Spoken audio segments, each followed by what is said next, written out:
isn't dealt with much, and it's a very real issue. It's real for those who are authentically undergoing a reorientation in their being. I don't see how it can't happen, man, actually.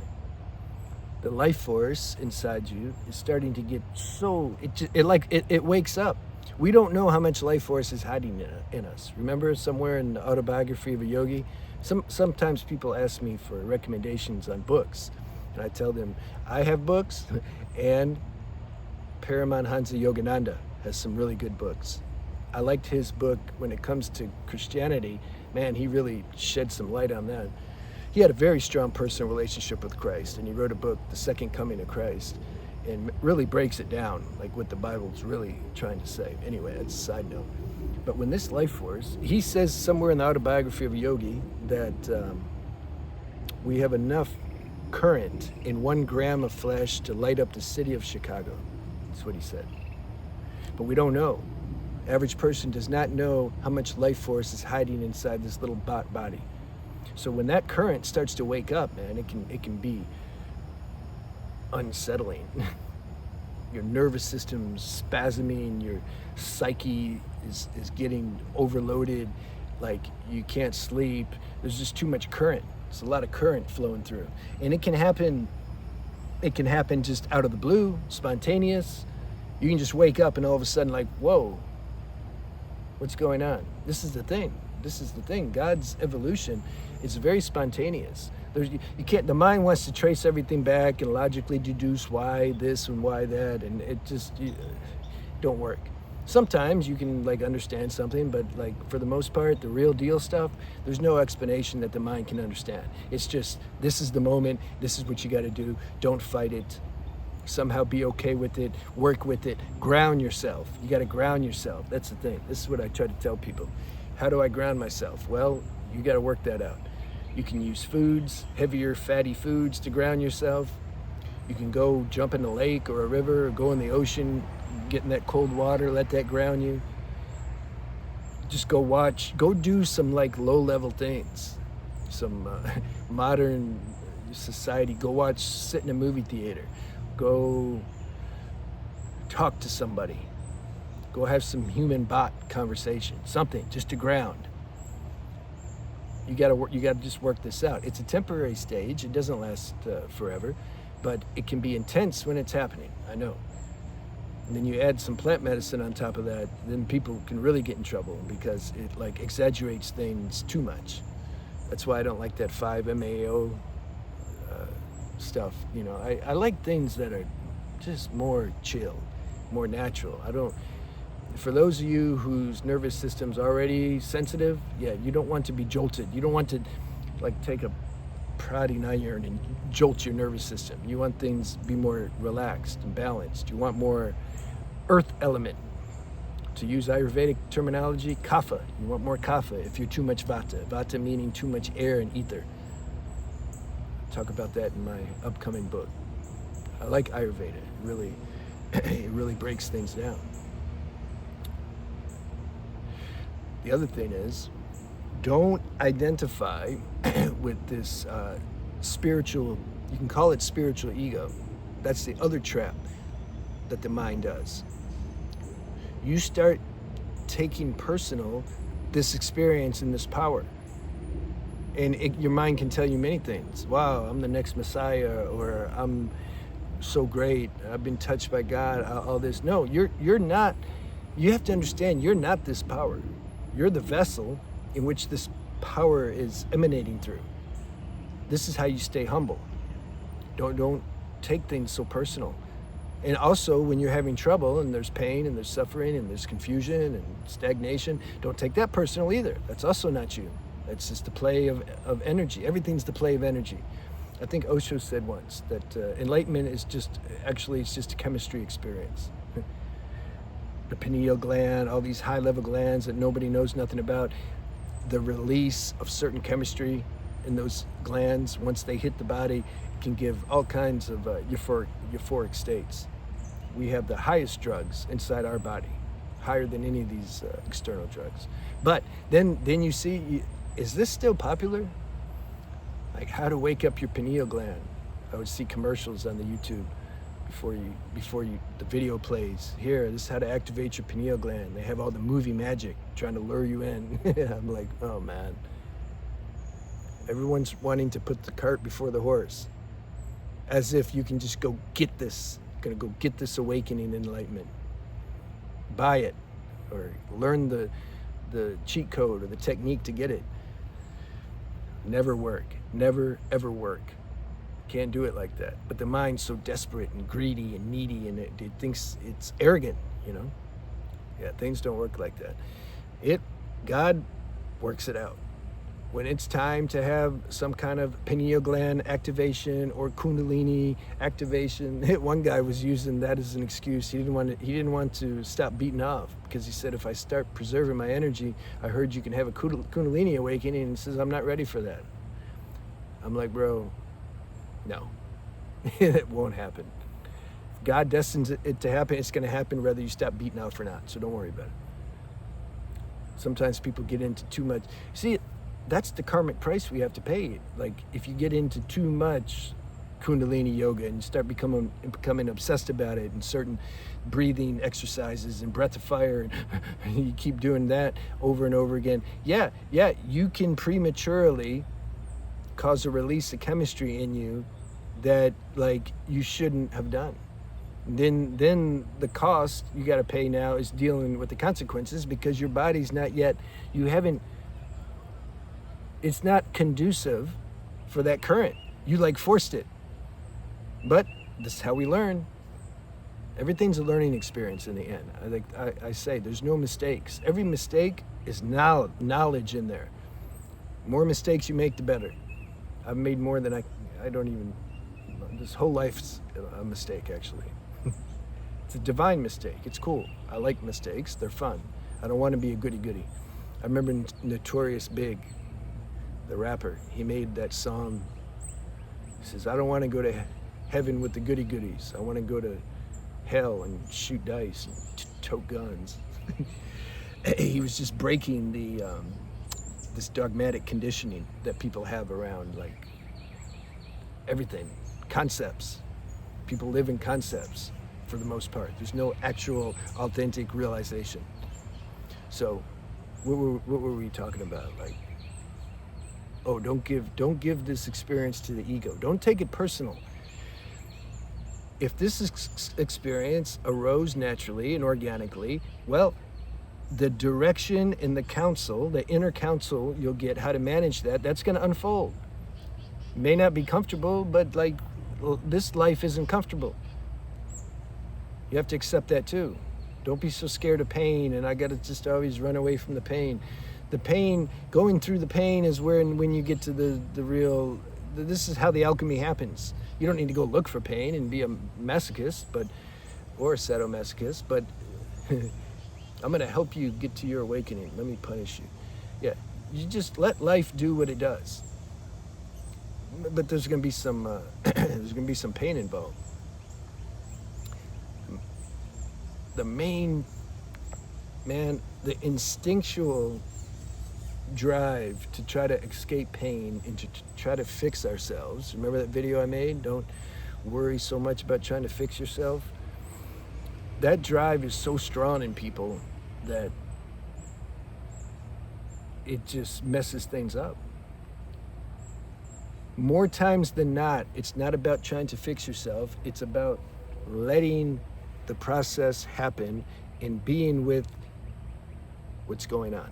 And like I said, you can try to ground yourself. Yeah, that's common sense. You're going to be trying to do that anyway. And you can't sleep. And man, I didn't start sleeping until I was like 40. It's too much to do. Don't worry so much about that. I had a friend that he was preserving his sexual energy, but then when he couldn't sleep at night, then he'd beat off because he said, man, that's the only way I can go to sleep. I said, what do you think? You think all of a sudden one day you're just going to start sleeping, you won't have to do that again? I said, no, it's a test. You have to bear that. If you wake up at 3:45 a.m., stay up, or just lay there, or just deal with it. You have to go through the process. We can't go around it. You have to go through it. When you go through it, you don't need to repeat it again. It's the same thing with I remember when I got clean of marijuana, I couldn't, man. I was so addicted. I had to go to a rehab to stop that. I talk about that in my book, Autobiography of a Human. And I had, I went to the rehab. I had like 9 months clean after that. Then I went out for one night. I just wanted to just do a little bit, and I was like, oh, this sucks. Then I had 90 days again, and the obsession came so strong to get high again. And I called my mentor. I was manipulating. I said, look, I want to get high again so that then I can remember why I'm not getting high. I want to see how bad it is and how much it sucks. So then I'll remember. He says, man, how many times have you done that? He says, if you don't get through this point, this stage, you're going to have to keep repeating it over and over again. He says, what do you think? You're going to get high and then you'll come back and then you'll never experience this again? I said, no, you're going to experience it again. That's the thing with suicide. If we suicide out because we don't like our issues and the heaviness and all that, we're going to have to contend with that again at some point. Life is constructed. Like it's not like you can just drop out of high school and say like, this is stupid, I'm not going back there. No, this is, we've made a commitment, whether we realize it or not or want it or not, we can't renege. We made a commitment to evolution. This is just what it is. You can't escape that. So you do your best to ground yourself, and I've already shared some ways to do that at the beginning of the video. And then you hold on, man. You hold on and you go. You just go. And if it helps, if you got to find your thing. Maybe go to if there's a Course in Miracles group around, or because it's a little, it's not so dogmatic, or some kind of, I don't know, spiritual group, or something that's going to give you some grounding and some help. Let intuition guide you. Ask God, like, God, what do I do? What do I do? This is too much. The current's going to like make me implode. What do I do? And then you see what happens. And yeah, the mind tells some people when they're experiencing this that they're going crazy. There's something wrong with you. Like, I'm going crazy, man. No, you're not going crazy. You're actually coming alive, probably for the first time. You're like feeling alive. Like the life force is moving all through your body. Whereas before, and with most people, it's very dormant and stuck and dead. And so you're just kind of like just this walking dead machine. Yeah. But when the life force starts to wake up, it's like, whoa. It's like every noddy, every nerve channel is vibrating now. You're early to this planet. If you come in another 3,000 years and you're experiencing that, yeah, it'd be very easy. Actually, you probably won't even have to experience it, because that level of vibration is going to be emanating everywhere. And so it's just kind of conducive. It's natural. People will be living full on, not eating much, not sleeping much, no silly dopamine stimulation. Yeah, but this time and age, it's not like that. So when you're experiencing something like what I'm describing, where the life current's super strong, your mind will tell you there's something wrong. You're weird. Definitely don't go and ask your doctor. It's like going to an auto mechanic and asking them, how do I plant this mango seed? I want to like make it grow. Seriously, it's worse actually. It's worse than doing that. You have to go to people who understand. How do you find them? Ask God, how do you find them? How do you find them in a world where there's not many of them? Sometimes you have to depend on this source power it's intangible, and just ask it. Just put your attention on that as much as you can while you're doing grounding things, eating some grounding food or going in the ocean. At the same time, you just let me be with you.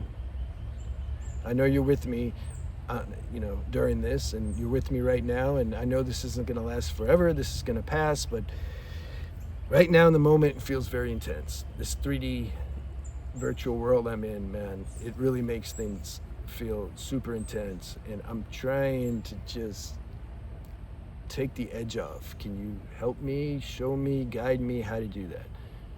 That's what you have to do. And then something will, something will happen or manifest or open up. We can't say how that's going to look. It's so in the moment and spontaneous. Like I don't know.